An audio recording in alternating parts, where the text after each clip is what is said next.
Hello, and welcome to the TerraLex Insights podcast, where our goal is to present multicultural perspectives by leading professionals. These perspectives on contemporary issues help lawyers and business people work better together. I'm your host, Terry Pepper, TerraLex's CEO.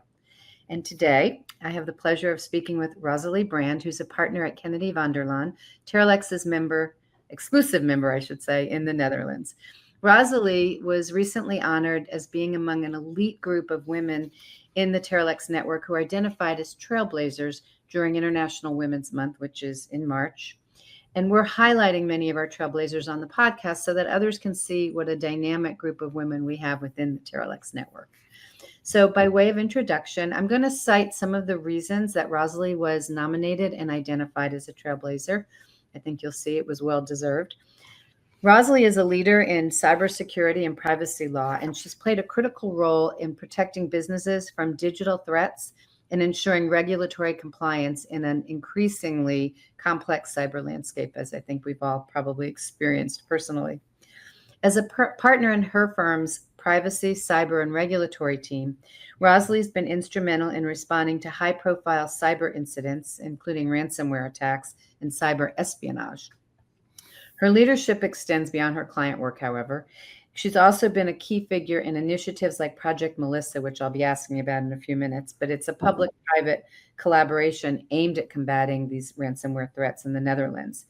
She also spearheads proactive cybersecurity strategies, advocating for incident preparedness and resilience in organizations. And her expertise was pivotal in the Blauw Research data breach case, where she helped navigate the legal complexities and mitigate the impact on millions of Dutch citizens. And we'll talk a little bit about that as well. Through her work, though, Rosalie not only safeguards businesses, but she also shapes the broader cybersecurity landscape, making her a true trailblazer in the field. So, Rosalie, welcome to the podcast. We're so happy to have you here today. Thank you so much. Very happy to be here. Great. So I'll just ask a few questions and we'll get underway that way. And the first one I've wanted to ask is that I've noted that, as I mentioned, you've played a critical role in protecting businesses from digital threats and ensuring regulatory compliance. It's quite a scary thing as the CEO of a company. I know it's something on my mind daily. Can you share with us maybe some of the most common risks, and then up to you if you have any tips for companies seeking to be compliant? Yeah, sure. So I've been doing this for quite a while now, more than 10 years by now, doing cyber incidents. So I've seen a few, and in the last years, mostly we see ransomware attacks still being the main threat for companies. Interestingly enough, last year we had, and I believe that was a trend worldwide, a little decrease in ransomware attacks, but a significant increase in business email compromises. So I think that one should also be included in the threats that we're seeing, which will keep up CEOs such as yourself at night nowadays. Those two really have the biggest impact at the moment and have had actually for the last few years. Interestingly, they keep developing new strategies. The threat actors who commit these crimes, they learn, we learn. A very interesting development that's going to be there, especially relating to AI, to the business email compromises. AI now coming up is one of the focus areas of our firm also for the upcoming period. And in combination with cyber, it gives an entirely new dimension, specifically with business email compromise, where an email account of a person is compromised, is hacked into. Usually for the purpose of invoice frauds, receiving money that should have gone to another party. It's very difficult to detect. It only comes out mostly after payment terms, so like 30 days or 60 days later, that the invoice turns out not to have been paid, and you realize you've lost millions. AI is going to really support both the criminals, but also the good guys in this matter. Of course, the good side always also uses the magic that's made available to us. So that's going to really impact that. So that's something that we really need to continue monitoring. I'm sort of having flashbacks sitting here because I've been involved in some of those email invoice frauds. I wasn't directly involved, but in a company I worked for, and I certainly every single week that goes by, there's some sort of email fraud, even within, people reaching out to my employees saying you need to log into your payroll account and fix this information or another. And they know not to do that because it always seems like it comes from me and it doesn't. Yeah, but I mean, you can't really always. Even I failed one of our phishing tests at some point, and I mean, I should know better. Let's face it. But it does show that anyone can be tricked at some point within an organization. The human aspect remains a part that you need to that can't be mitigated fully. So that's really something in the course of being prepared, and not only to avoid an incident, because it's like our National Cybersecurity Center says, it's not the question of if you're going to be a victim of a cyber attack, it's a question of when. And as you also mentioned, Terry, one of our main focus points really is to get organizations ready for when a cyber incident occurs. It's something that we're very keen on to promote and advocate.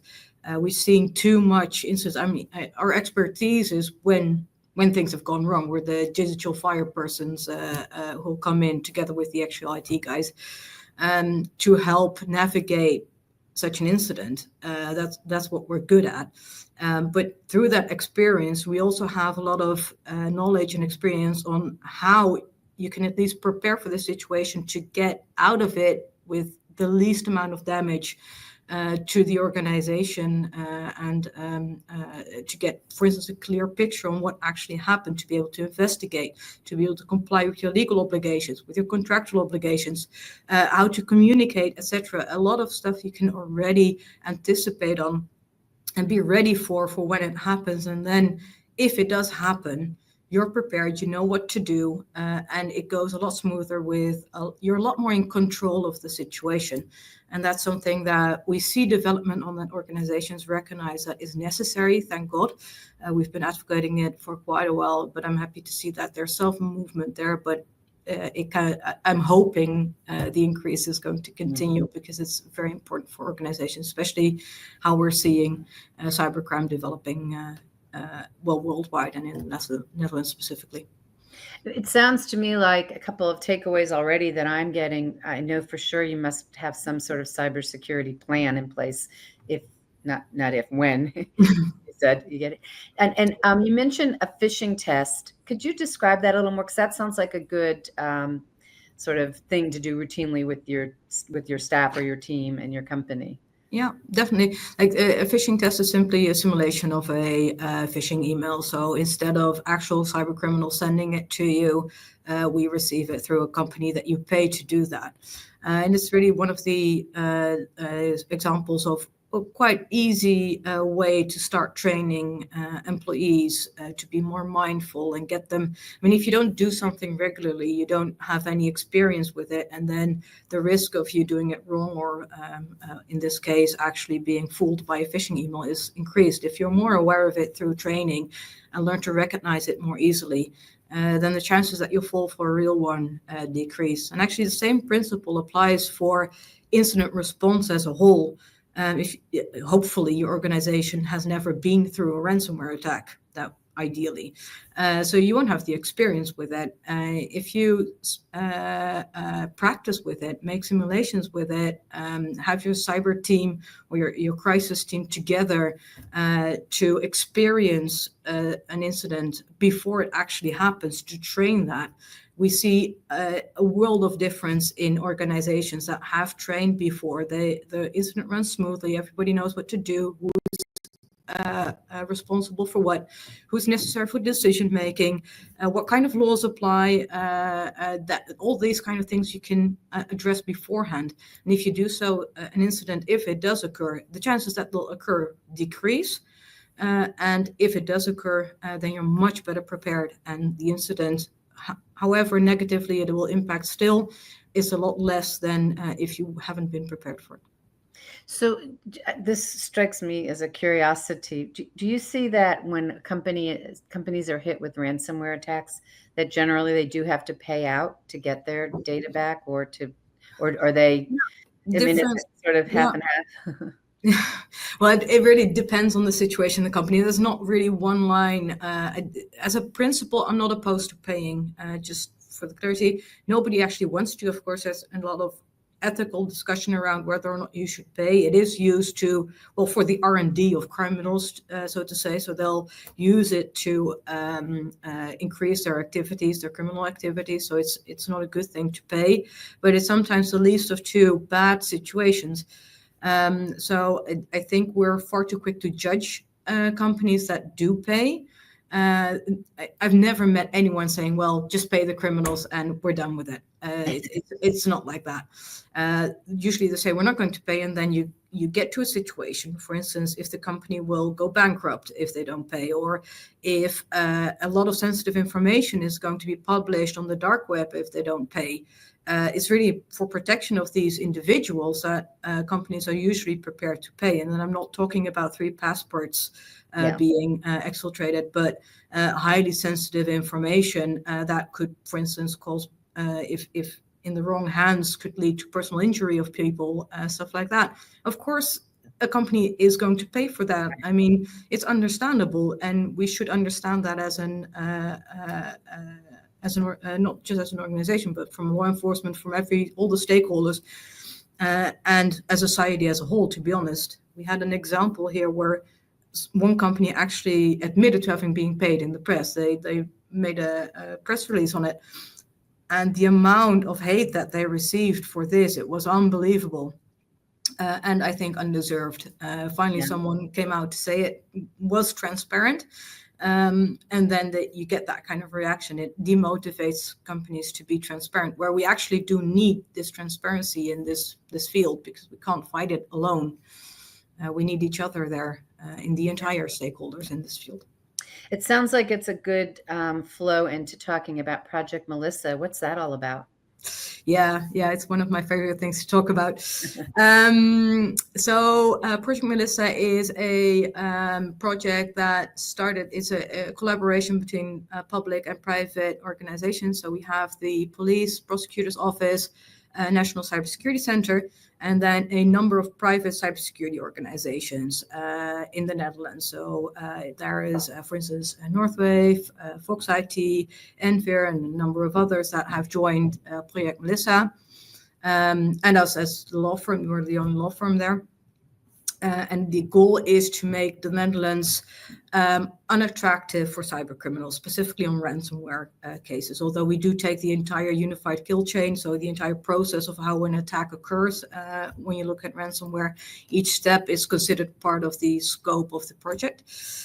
And what the project does is it's focused on sharing of information. So we recognize that each stakeholder has view on a different part of this entire cycle, of this entire problem, and each was operating only based on the information that they had. So police had certain information due to notifications being made and their own investigative powers, but then cybersecurity companies, as the ones that are engaged in the event that there is an incident, they have an entirely different set of information. If you combine that, it gives a more full view of what is happening, and allows everybody to do their job better. So both police can do a better job in investigating and getting the criminals, and the cybersecurity companies can do a better job of helping the victim and minimizing damage. So there's a win-win situation in this sharing. And not only the data sharing, but also the trust that's built within Project Melissa. And I think that's really the most valuable part that comes out of it, that all the stakeholders get to know each other, trust each other. And that, in my experience, and we do a lot of coordinating between all these stakeholders, so we talk with everybody there, and we recognize that since this trust has increased, the collaboration has improved also. It wasn't bad, but it definitely improves and continues improving throughout time. So we're very happy with it. It's one we had a recent evaluation of the project, which was very positive. Of course, otherwise I wouldn't be saying it here. But so it's I think it's a unique example of how from the core, because Project Melissa is not funded, it's not started by government initiative or anything. It was just people who are very invested in this topic sat down and said, we need to start doing this, because a lot of talk, but nobody does anything. We're going to do it now. They reached out to me as a lawyer to make it also happen from a legal point of view, because there are some difficulties regarding personal data being shared, which is usually an elephant in the room. But we got that ball on the road and the ball rolling, and it's now we've been a few years now, and it's I can say a success, and I'm very, very honored to be part of that, and allowing on the one hand to enable it through getting the correct legal necessities in place, and also from the content, so really the material aspect. We contribute also with information that we see from our incidents that we handle, and of course if we engage with authorities, etc., anything that is relevant there, we share, of course, on a no-name basis, anonymously, that information. But the information itself, even stripped of all the information that relates to the victim in this case, is still very valuable. That's really what it's about. Yeah, hopefully other countries are going to emulate that, because that sounds amazing. And I know there's talk in other countries also having Project Melissa as an example. Indeed, yeah. Great. So the Blauw Research data breach case was a bit high profile, and maybe you could talk whatever you can talk about without violating any confidentiality. Share a little bit about that and how that went. Yeah, so it was a very interesting case. I mean, all cases are interesting, of course, but what made this one, it's a very good example of a number of difficulties that arise during an incident. So what the situation was, Blauw is my client. So they are a part of a chain, and that chain is they are a research company. And for their market research, and for their market research, they used software made available by NABU. And what happened was NABU was a victim of a ransomware attack. So they received a notice saying, well, something's going on. And we were engaged to support Blauw in this matter. And what happened is, of course, we have done continuing notification obligations through the chain. So the clients of Blauw needed to be notified, and we did that. And then everybody started to try to comply with their legal obligations, notifying the Data Protection Authority, communicating to data subjects if necessary, stuff like that. And the key aspect here was that there was insufficient information made available by NABU. That was to a point that it was problematic. And then what we did is, we tried, of course, through all different channels to get them to cooperate, to get them to provide the information, but it was undoable at some point. So then we engaged, and we had a very good legal position, I must admit that also. Mm-hmm. So we went to court and demanded, and I think that's really key takeaways here, is that we demanded that they engaged an independent IT forensic party to do the research, and that they communicated about what was happening and giving updates and the outcomes of that investigation, and continue to provide all the information that is necessary to comply with legal obligations. And so that's both a notification obligation and the other accountability obligations. Not more than necessary. I mean, we didn't really need everything, of course, but just what is necessary to address the situation. So for our own security, to make sure that we're not compromised or nobody else in the chain is compromised, get that comfort there. Nothing above or beyond there, but just the basics that's necessary to adequately address an incident like this. And that was awarded by the courts, otherwise I wouldn't be telling the story here, of course. Yeah. But it's a good example of how it's very important in these. I mean, these chains, they're not unique. These they happen in all kind of constitutions. And what's really important here is the takeaway is that investigations need to be done by experts, because in this case also it was not done adequately, and that was one of the issues, and it really showed that once correct forensic experts were engaged, everything went a lot smoother, and we had it created confidence.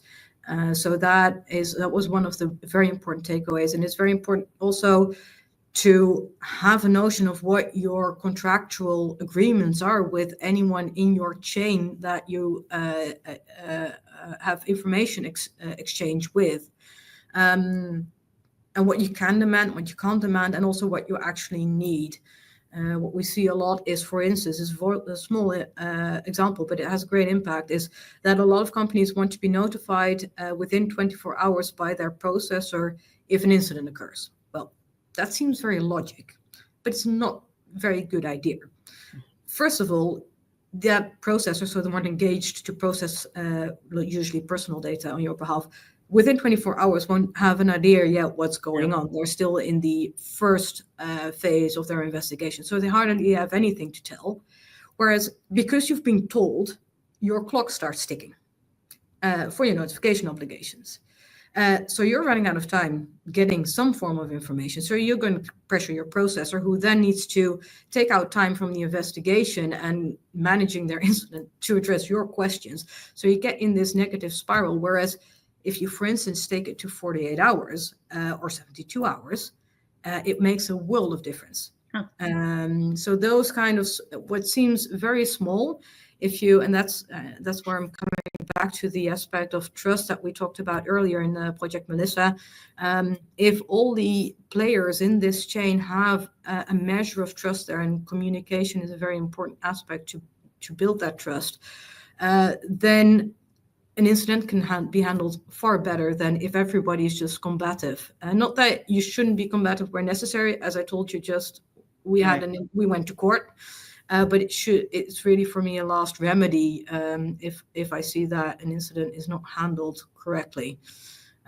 So of course, if you must do it, but I would really want to avoid it in the future. Although it was a world we've created, huh? Well, no, I mean, sometimes as a lawyer, I get sometimes accused that I'm only going to make trouble. And I think that's a very big misconception of especially my role as a breach counsel in incidents. I'm not there to cause trouble. So I'm there to help get everything smoothed out and get everybody to a great place. Of course, taking into account the interest of my client. I mean, I'm still a lawyer. I can't neglect them, but it's also in the interest of my client to get to a comfortable place with nobody suing anyone. So if that's at all possible, I'm going to try to find that common ground to get everybody on the same page and get everything moving forward as best as possible. And if at all possible, that's a personal thing, also contribute a bit to society with sharing information for instance, I always think it's a good idea to file police notification. I mean, the chance that they're going to catch criminals is low, but sometimes they do. We've had a few successful cases in the Netherlands, very interesting, and very good for the victims because they actually received their ransom sum back. So that was a very good outcome of that, but also to help society to, as much as possible, mitigate these incidents or decrease them in any way. So if that's at all possible, knowledge is power, right? Exactly. And if we help each other there, I think that helps within, of course, our own a role that we need to play in this chain. I mean, you can't put away all your principles, but there's a way to get to that ground, thankfully. Excellent. Sounds like you're doing some very interesting work. And so on a professional level, what do you see for the future? Any changes in your practice, any goals that, feed into this? Are there other big projects that you're looking at, like Project Melissa or anything like that? Yeah. We recently actually greatly expanded our practice with one of the only lawyers in the Netherlands that I know who actually is a hardcore breach counsel as myself. So we have another partner who joined my team. Erik Jonkman. I'm very, very happy with that. I think we're one of the biggest, if not the biggest, cybersecurity team of the Netherlands at this point. And I think we have a very unique position with expertise and practical expertise, knowledge of the entire field, especially from incidents themselves, working with cybersecurity experts, working with law enforcement, and all working internationally with other law firms specialized specifically in this field in the UK and the US, who have, well, even a longer experience with these kind of situations that we have in the Netherlands, from a legal point of view, at least. So we're quite uniquely positioned in the Netherlands, and I would really like to keep using that expertise to contribute to society, to make the Netherlands, unattractive, basically the project mindset, to use our expertise there to really increase the cybersecurity of the Netherlands as a whole. To make it a bit safer. Fantastic and quite admirable. So before we go, last thing, I always, I'm always looking for ways to connect people. That's what our network is all about. Tell us a little bit about what you do when you're not working. Do you have hobbies or things that you particularly are passionate about that you would like to share? I'm a mother of three, including twins. Oh, wow. I must say that my amount of free time has significantly decreased since the birth of my two youngest. Before that, I enjoyed a lot of things. I work out a lot, of course, to keep fit. I love to motorcycle. But unfortunately, with three kids, someone needs to. So unfortunately, that is a hobby that I had to park literally for the time being. But I really look forward to the moment that I can step on my bike again. Fabulous. Future somewhere. So in the meantime, I'm enjoying the time with my kids while they're still young. And want to have attention from their mother. I know when puberty hits, that's going to change. So enjoy it while it lasts. You'll get back on your motorcycle. We actually have quite a number of motorcycle enthusiasts within the TerraLex network, so I'm sure some of them will reach out and connect with you. Yeah. Perfect. Someone on my team is very involved. So. Very good. Well, thank you so much for joining us today. And just to repeat for our guests, we've been speaking with Rosalie Brand of Kennedy Vanderland. And she is a TerraLex Trailblazer, which are a group of people that we honored during Women's History Month in March for their achievements and accomplishments. Thank you so much for joining the podcast. Thank you for having me, Tony. Have a good day.